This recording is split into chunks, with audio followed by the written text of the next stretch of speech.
గురుభ్యో నమః. శ్రీ మహాగణాధిపతయ నమః.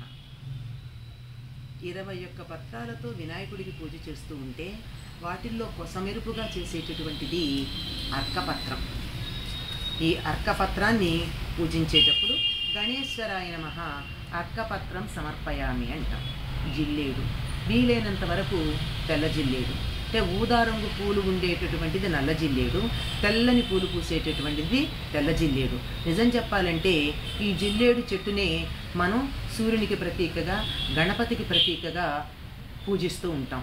అర్కుడు అంటే సూర్యుడు, సూర్యుడి యొక్క శక్తిని నేరుగా తాను గ్రహించేటటువంటిది అర్కం.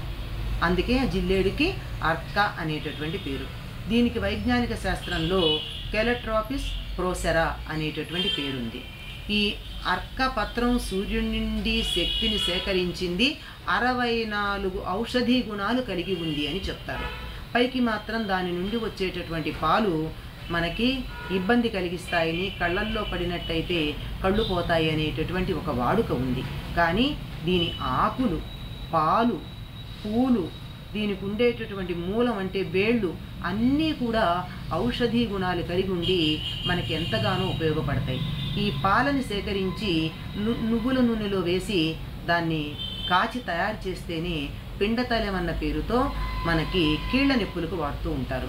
ఈ ఆకులు కీళ్ల నొప్పులు పోగొట్టడానికి ఉపయోగపడతాయి. విషకీటకాలు కరిస్తే వాటి యొక్క కాటులో నుండి వచ్చిన విషాన్ని హరించటానికి ఈ అర్క పత్రాలు ఉపయోగపడుతూ ఉంటాయి. నిజానికి వీటిని చూసి దూరంగా ఉండి భయపడుతూ ఉంటాం కదా, భయపడవద్దు, పూజించమని చెప్పడం మనకు కనపడుతుంది. సూర్యుడి యొక్క శక్తిని గ్రహిస్తుంది గనక సూర్యుడికి చాలా ప్రీతిపాత్రమైందని రథసప్తమి నాడు తప్పనిసరిగా జిల్లేడాకులు నెత్తిన పెట్టుకుని స్నానం చేయడం మనం గమనిస్తూ ఉంటాం. గణపతికి, శివుడికి, సూర్యుడికి కూడా, ఇంకా ఆంజనేయుడికి కూడా ఈ అర్కపత్రం, ఇంకా చెప్పాలంటే అర్క పుష్పం చాలా, జిల్లేడు పూలు చాలా ఇష్టమైనవిగా చెప్తారు. ఈ చెట్టు యొక్క విశిష్టత చెప్తున్నామే. ఈ చెట్టు తెల్ల జిల్లేడు గనక అయినట్టయితే కదపకుండా, దాన్ని పాడు చేయకుండా ఎన్నో సంవత్సరాలు, 12 కాబోలు ఒక్కచోట కదలకుండా ఉన్నట్టయితే దాని వేరు గణపతి ఆకృతిలో ఉంటుంది.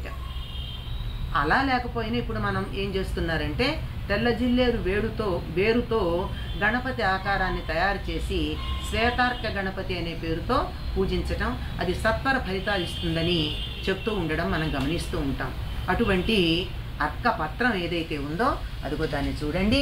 జిల్లేడాకు మందంగా కోలగా ఉండి పైన బూడిద ఉన్నట్టుగా ఉండేటటువంటి ఈ ఆకు ముట్టుకుంటే పాలు కారుతూ ఉంటుంది.